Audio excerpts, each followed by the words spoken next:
Strap yourselves in, boys, you're here for a good time. This is the heliosblog streaming live from my underground bunker somewhere in the, well, you know, in the ether. Today, we have Andrew Tate versus Psychologist. Let's see how this one goes. The reason she's alone is because she's difficult. Women are not accepting the bare minimum. Women fuck men they respect. All the women who say things like, I'm strong, independent, I don't need no man, like, y'all impress me. Women just gaslight each other and say what they want to hear.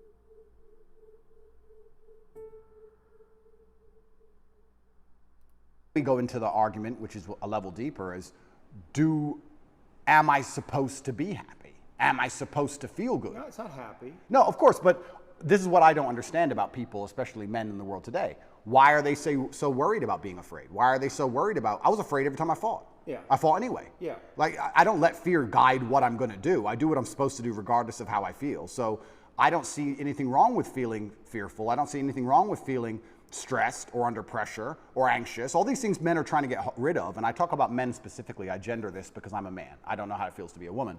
But all these things that people are trying very hard to get rid of from their brains, I don't see why they need to leave. I will argue the point that if I feel anxious and pressured and stressed and fearful, I will get more done than if I was happy.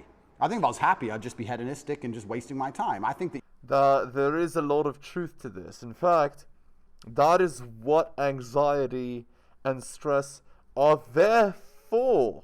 They're there to help you to deal with situations that need to be dealt with. So, getting rid of it would make you complacent. It's absolutely true. you get a whole bunch done with these negative connotations and negative emotions, and I think that life is suffering and pain, and you're here to go That's Buddhism. through it, and the sooner you get used to the taste, the more successful you're going to be. I have no interest in trying to change the flavor, my friend. The flavor of life is pain, and I will eat all of it. And it doesn't matter if they put me back in jail or not. I'm not sitting there going, how can I be happy in jail? I will sit in jail and say, yes, this sucks. It's supposed to suck. Yes, I'm not enjoying this. Yes, I'm anxious and paranoid. And yes, that guy might stab me. And yes, I can't sleep. And I miss my family. And this is what's supposed to happen to me. And this is how I become the best man I can possibly be. And I'm going to succeed regardless. That's right. You're very convincing. You're so good though, right? It's almost like I feel like you can rationalize anything, right? It's almost like a trick. Magic trick? Well, you're really good at talking, you're really smart, and it's almost like any question you can turn and make it work for you, which is great. It's a skill, but there's also a place where there's the potential for self-delusion. Oh, well, indeed. He is totally self-delusional. But self-delusional, he's good at convincing himself of what he needs to convince himself of in order to be successful. That's the idea there. Absolutely. And I'm not even going to sit here and say that I'm not delusional to a degree. I'm not saying that self-delusion doesn't exist. We all are, right? Let me give you a very simple example. Let me try and use an analogy. I think the only thing better than having everything you want is not wanting anything, right? So I have every car on this planet. I have 40 supercars. Most people want a supercar. I have 40. But there's that unique 0.1% of people who genuinely don't want one. And I think that's more freeing than having everything you want, right? So the true mindset is not wanting anything. Most people, the best they can do is having everything they want. And I feel like you can kind of do this with the emotions as well. I guess my general consensus is that I don't think I can change or affect the world to the point where pain and suffering and bad things are not going to happen. Yep, that's why Stoicism is so important, right? The idea being, I know that bad things are going to happen. I know that there's going to be unpredictable things. And I am thinking about these things happening to me so that in the moment, I've already dealt with them, right? I have embraced the idea that life is suffering and pain, and it's not an easy thing. And that's that. So isn't it best if I just enjoy all of that? Doesn't that make me as powerful as possible if I say, oh yeah, okay, this is going to suck, good. I mean, I do it when I fight. Yesterday I was fighting, right? We were doing 12 rounds and all of us were destroyed. And the more he hurt me, the more I wanted to hurt him back. The more he hurt me, the better it felt. The more powerful I felt, the more he hit me. Because then it's my turn, right? So if I can't stop him from punching me, and I'll do my best, but if I can't, then surely you should learn to enjoy it, right? And I don't think you can stop life from That's the berserker mindset. hitting you, and I don't think you can stop life from giving you unexpected surprises, and I don't think you can stop yourself from feeling sometimes sad or anxious or upset. So I think the best mindset you could adopt is finding that engaging and exciting. Well, those things exist for a reason. They're evolutionary adaptations designed to help you to deal with what it is that you need to deal with. So, I mean, there's that. I'm not going to lie to you. Although I am facing very serious charges, and although they are trying to destroy my life, and although I cannot sleep the same, and although they're out to get me, and although I've suffered, part of me is excited. Part of me is like, okay. Why? Because it's a war. You like war? I think all men do. I do. Yeah, of course, all men do. So it's a battle. It's exciting. Yeah, it's exciting. So I'm not saying I'm glad it happened, because I'm certainly not. And I'm not saying I'm going to win. But I'm saying that I've trained myself to the point where if I were walking down the street and 10 men were to pull knives on me, I'd be intimidated, but 20% of me would go, this will be one to remember. Do you have a belief that you could take 10 men with knives? I have a belief that, yeah, I do. Because That's delusional. That's delusional. Yeah, but it gives me a best chance of possibly winning. No, running away would give you the best chance of possibly winning. Yeah, that's actually true. No man who's trained can beat 10 men. You might be able to beat 2 if you're, in apex shape. But 2 with knives, probably not, right? So you do have to be realistic with your abilities as well. It's not just belief in oneself, right? All right, let's continue. And then coming back and being safe and then serving out your mission. Of course I would run away in that scenario, but if I had to fight them, I believe I'd be the most capable if I believed I could win. That's true. So for that reason, if I have to self-delude, then I will self-delude, and I will convince myself that I am here to destroy all 10 of them. And I will say it in a way where at least 7 of them believe me. And that's the most important part sometimes about all of this self-delusion, is that a lot of other people start to believe what you say. And I'm not saying that I say bad things. If a man were to sit in front of you and say, I can rip your head off with my little finger, and he said it in the right terms, and he truly believed it in his heart, you would wouldn't believe want it to too. try. As ridiculous as that sounds, you'd be like, he's kind of big, maybe. It crosses your mind. So I think that, yeah, I have psychoanalyzed myself, even though I'm not officially, certified.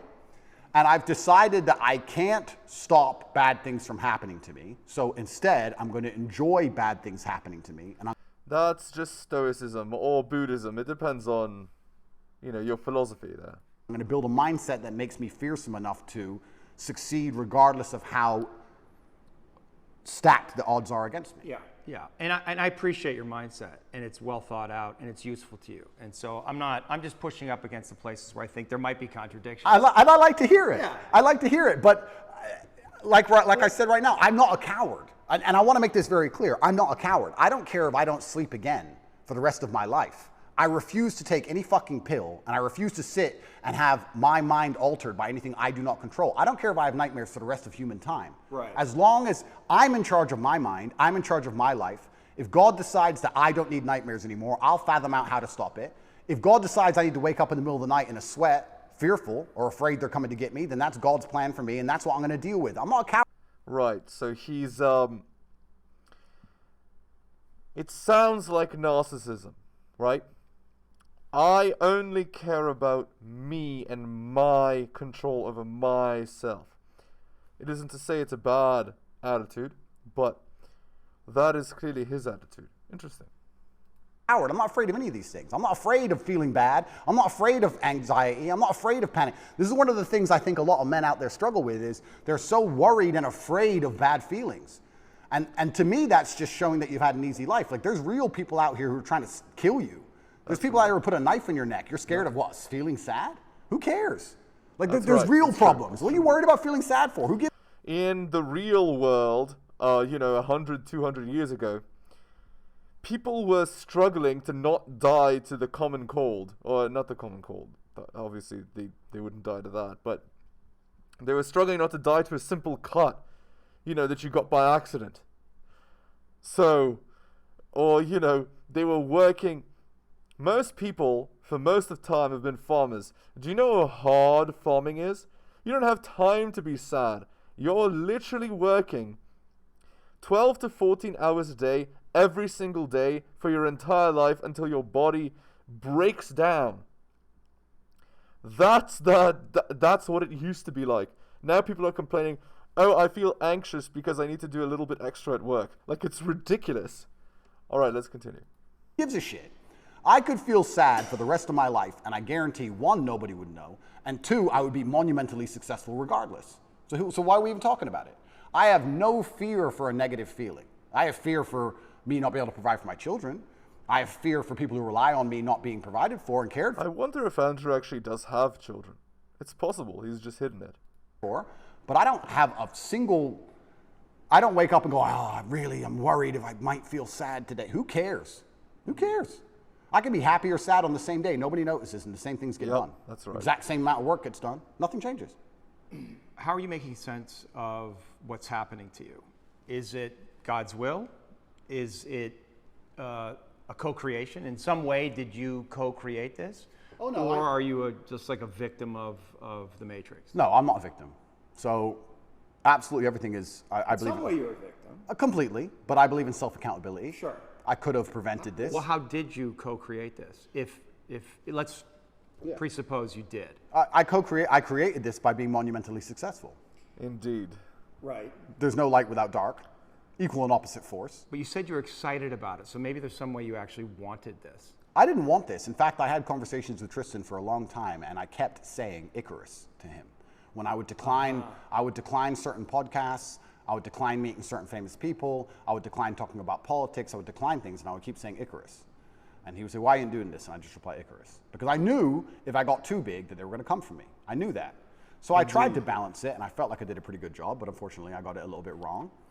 My fault. I got it wrong. I put myself here. But I also don't believe that there's any light without dark. It's yin and yang for a reason.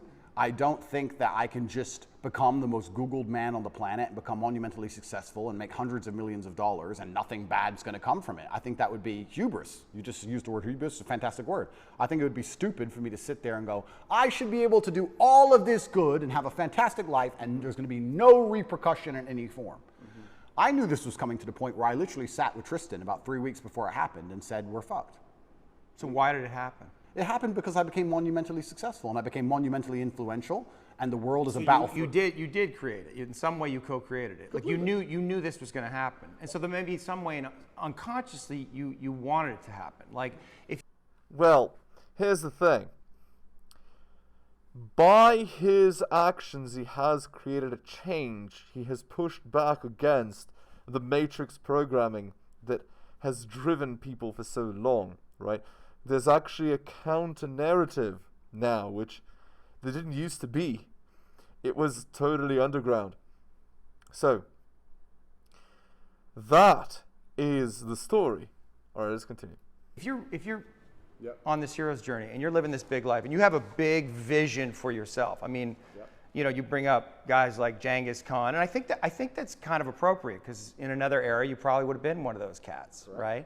So now we're here, and maybe you need this in some way, need this test to really feel yourself, to know how strong you actually are. I mean, I know what you're saying. I don't think I need the test. I do feel like I need to tell the truth. I do feel like What's the truth? The truth is, well, The truth about the Matrix? yeah, The what lies? what I believe, and I do believe that I have a responsibility because of my massive platform. Yeah. And I do believe that the responsibility is for me to do my best to educate people in a way that's going to make them happy. And I know I could have sold my soul 1,000 times, and I know I could have avoided this, and I know I could have not said certain things, and I understand all of that. I wasn't looking for a war this large. I wouldn't say I was looking for it, but I wasn't ignorant to the fact that it might happen, and I wasn't afraid. You didn't do anything to avoid it, though. I did a lot to avoid you it.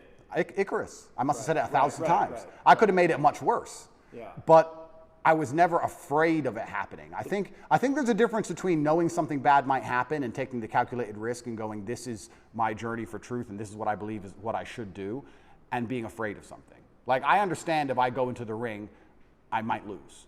But I do believe 93% chance I'm going to destroy him. Well, and you want the fight either way.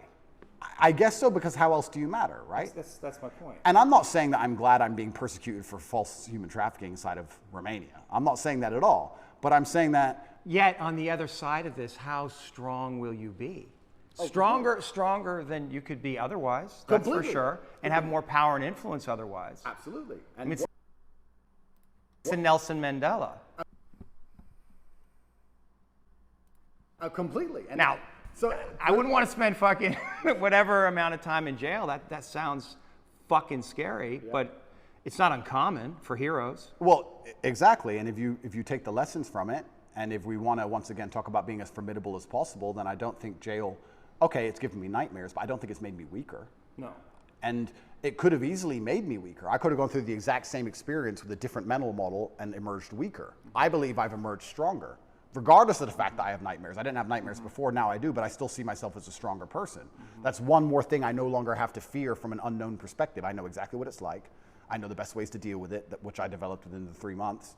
And if they put me back, I know what I'm going into. So that's a unknown area of the map explored. Yes. And I don't want to go, but I do believe that I'm more powerful than ever. And you have to find the good in it. That's absolutely not for sure. But I don't think I want to be very careful. I don't think I was looking for this fight. I'm finding the good in this fight. I believe that my fight actually has far-reaching repercussions for society now. I think that however this plays out is going to affect society in real time. That's what happens when you have such a platform, right? You're able to actually influence things. I wasn't looking for it, but I was never... Did you attract it in some way? Well, if you are a force for good, then the evil is going to attack you, isn't it? And I do genuinely believe this is the battle of good versus evil in the world today. I believe... Again, that's narcissism, thinking that your battle is the battle of good versus evil and you're the good one. I mean, obviously, right? But that isn't to say that it's wrong. It might truly be such a thing. If that truth is always going to be on the side of good. I am religious. I believe the things I say most people knew were true only 10 to 15 years ago. Yep, I don't think they're radical ideas. And I think that there is an evil force in the world which is extremely deceptive. And they are out to try and silence me, not because what I say is wrong. It's in fact because what I say is right. I believe the reason I have so much influence and the reason so many young boys listen to me and pay attention to me is because I say things that are true, that they know intrinsically, evolutionarily, inside of their bones as true, that I say things which work. People often wonder why my fan base is so feverish, why my fan base is so dedicated. Well, if they listen to me, it's the first time they ever feel good. The first time they ever train hard and start to feel better physically, and they start to feel better mentally, and they adopt my mental model, and now they're not stressed or depressed anymore, and then they may start to make some money, and they go, you know what, I started listening to Tate a year ago. I'm in the best shape financially, the best shape physically, the best shape mentally. Tate's the man. That's right. So they're hyper dedicated to me, and yeah, I mean, there's going to be a negative to that. I want to make something clear. I've been brutally aware of the fact that all of this might blow up in my face for a very long time. I've not been ignorant to that. And I think that's why jail didn't cause me pain. Because I wasn't in jail like, how did this happen? I was in jail thinking, they got me. I knew it. They've been after me for a long time. I knew they were coming. And that's just it. I don't know if that's a coping mechanism, but I was saying on every single podcast before I went to jail, they're going to try and put me in jail. I knew it. Right. You said that there's a light and a dark. Is there darkness in you? I mean, there must be. There's darkness inside of everybody. Right. And do you know that part of you? Are you in relationship with it? Do you think about it? That's a good question. First, I have to identify what would the darkness in me be. Well, let me present something to you, because I stood up for you after you got canceled off social media, and I have a lot of female clients, and they had questions about that. I mean, they know me and they trust me, so they're curious. Yeah. But one of them said, well, you know, Andrew he's out there saying that he's helping all these young men, but in the beginning, he made his millions in some level exploiting these very men. Okay. That's the frame that they were thinking about it. Indeed. Yep, because he fully had a cam girl business. So his business was manipulating young men. And ironically, even now, he's still manipulating young men. He's just doing it in the other direction, right? And is there validity in that, in what they're saying? Because I didn't know how to answer that question. I don't think I exploited the men. I think I exploited, maybe I did exploit the men, but let me change my answer. I don't think me not exploiting them would have prevented them being exploited. I think these men were out to be exploited regardless, whether I did it or not. So, But you can see That's a Machiavellian perspective, all right. how that sounds cynical to somebody, where you say, well, they're going to be exploited anyway, so I'm going to make money off them. And then once I make money off them and I get this platform, then I'm going to champion them. completely. I mean, I guess that's probably one of the most logical arguments against me I've heard. Then we have to argue whether I was really exploiting them, which is another argument, right? Absolutely. Because a lot of these men, the only reason they didn't kill themselves is because they had an online girlfriend. Sure. So I actually think that webcamming and girls as a whole is closer to therapy than it is porn. Truly, these men are completely miserable, and the only joy they have is logging into that website. So I don't think I did exploit them. The reason I said the fact they were going to be exploited anyway, it's very similar to having an alcohol store. Let's say there's 3 alcohol stores in a row and all of your customers are alcoholics. Well, if you close your alcohol store, what happens? They just buy at the next store next door. Right. They're still going to be an alcoholic. You're not saving anyone's life. Right. But I don't think I necessarily exploited. That is a cynical perspective. And if all of these cam businesses were to disappear, then, the men would be more miserable than they are. But the thing is, it's the oldest profession, so... yeah, that's neither here nor there. I didn't see myself as exploiting them or exploiting the girls. I don't think that. I think it was a business opportunity, and I approached it the way I approach everything, which is extremely professionally, and I got good at it, and we had a very successful company. Everybody was happy, including the men at home and including the women who all became millionaires. I've turned more women into millionaires than I've turned men into millionaires. So... But maybe that's the reason they're coming after you, because they feel in that a contradiction, and they're not buying your story, right? They don't believe it. They're like, oh, this is an act. He's not genuine. He's actually out for himself, right? Well, and so that's the place that... He's certainly out for himself, like every other human being. That's without a doubt. Obviously, the person is going to try to make themselves as successful as they can. Now, the reason why they don't like it is because it was done by exploiting men, and worse, as is considered by 2023 society, is exploiting women. So they want to get you, because there's definitely an energy out there. They want to get you. Oh no, they're out to get me. Yeah. And I don't think that's the reason why, though. Well, depends who we're talking about. Yeah. But we're talking about the Matrix. I understand why and you've talked about that a lot in podcasts. We could talk about that, because you are speaking a lot of truth, and you're confronting all the lies in the culture, and you're speaking against the most powerful forces in the world. But individual women, let's say, they're going to look at what you're doing, a lot of them, and a lot of them, they're going to look at it and not understand, because a lot of it is moment to moment. It's not thinking about the broader culture, and even if it is, it's just regurgitating what culture tells you that you should be saying. There's no questioning of what is said, right? Okay, let's continue.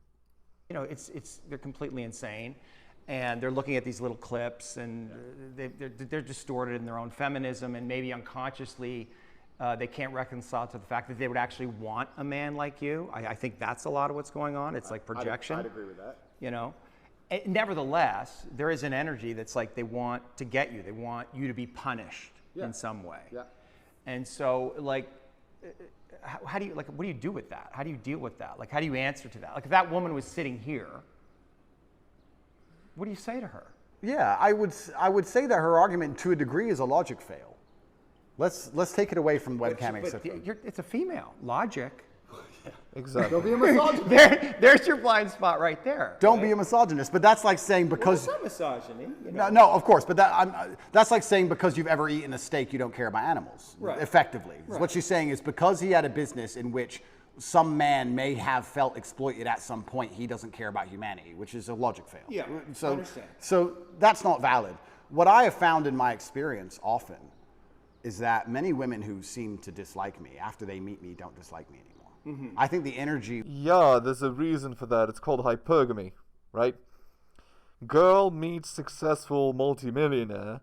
Girl wants to be with successful multimillionaire. She doesn't think, oh, he's, he's Pablo Escobar. Oh, he's, Stalin. They don't think that. They think, he has everything that I need in order for my children to be cared for, provided for, and to have a good future. I mean, obviously they're not thinking that on the surface, but that's what their biology is thinking. And that trumps their, it trumps their misgivings, their,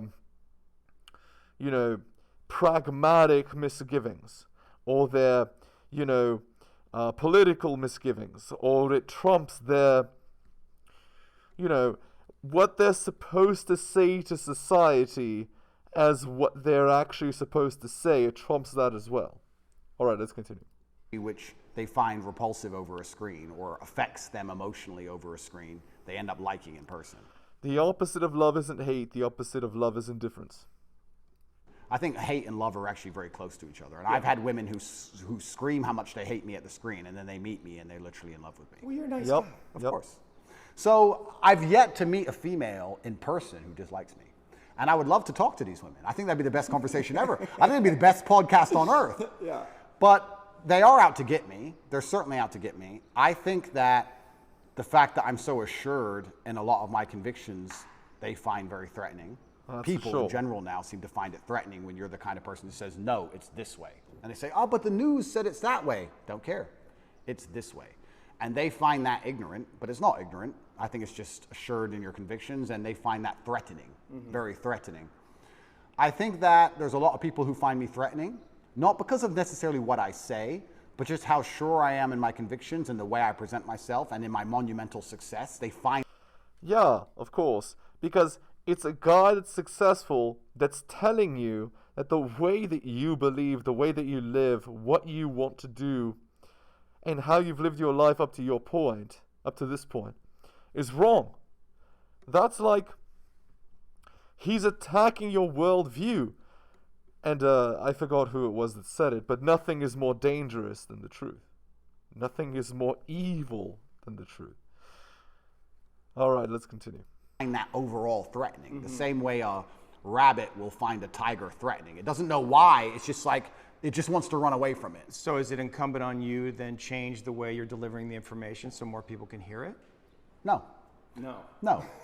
Because there are some people who cannot be saved, and it's not my intention to save everybody. I have no intention of trying to convince everybody to like me. My intention is to try to speak to the people out there who know what I'm saying is the truth and who like the way it's being presented and said. I, once again, have no concern with being disliked by X percentage of the population. And I want to make this clear. I've spoken to a lot of people who have talked about how their mental health has been affected by, online bullying and media campaigns and smear campaigns. I don't think anybody's been attacked by the media in the last 2 years harder than me. Every day, there is something in the media trying to paint me as a bad person. On TV channels from Ulaanbaatar to Utah, across the entire world. And I can sit here and say categorically, I've never read a media report and been like, shit. I've just been like, clowns. Don't care. Yeah, that's because they're wrong, right? If a person attacks you and they truly understand you, it hurts to your core. But if they attack something that they think is you, but it's not you, they're not actually attacking you. They're attacking air. They're attacking a false idea of you. How can you be hurt by that? That's a lot of energy coming at you. I mean, psychic energy coming at you. And like, have you reconciled to this idea that you're Andrew Tate. You were born, you have a life, you have your own inner world, just doing your thing. And then there's an Andrew Tate that's out there. And people are projecting their love and hate onto you. And it's none of it's really real, but you have to hold all of that mass projection. Correct. How is that? Yeah, but then let's psychoanalyze me, right? You're the professional, I'm the amateur, but let's do it. Why don't I care that the media continues to attempt to slander me continuously, and they don't do it to anybody else, and it's unfair that they're doing it to me, because if I was a genuine sexual predator like the people they defend, I'd be protected by these people. You know, we can discuss this, right? Sure. If I was going into girls' toilets, they wouldn't say anything bad about what I was doing. Yeah. So why are they, the fact that it's so unfair and it's so pervasive and it's so aggressive, why doesn't it bother me? Because Andrew knows that his ideas, what is the adage? The truth will out. He's telling the truth. Because he's telling the truth, doesn't matter. You can attack his character, you can attack his beliefs, you can attack his, personality, you can attack his actions. But you can't attack the truth. The earth orbits around the sun. That's what it is. Am I ignorant? It doesn't bother you? I don't think it does. I think it does, but, you need a strong psychological wall to have it not, to not be swept by the deluge, right? So he has like an emotional dam in place, effectively. All right. Let's end the video there. Hit the like, hit the sub, hit all notifications. Drop me a donation like Hunter Ram, Adriana, Tom, and Bobby. Shout out to you. Most recent Patreon subscriber. Go buy my books at bit.ly/heliosblog. Shout out to Curry Kid, most recent purchaser of Strategist Guide to Seduction. Thank you. Take care of yourselves, guys. And I will see you next time.